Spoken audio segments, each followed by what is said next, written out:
Split list into smaller lists, split in half.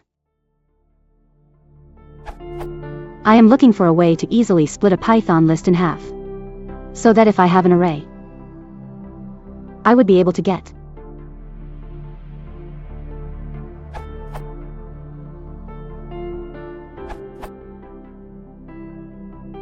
if you want a function.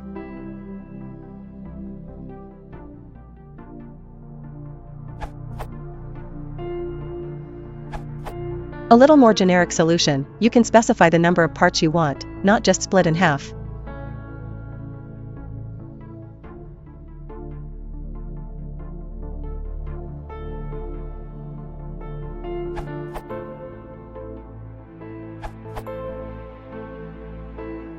n, the predefined length of result arrays.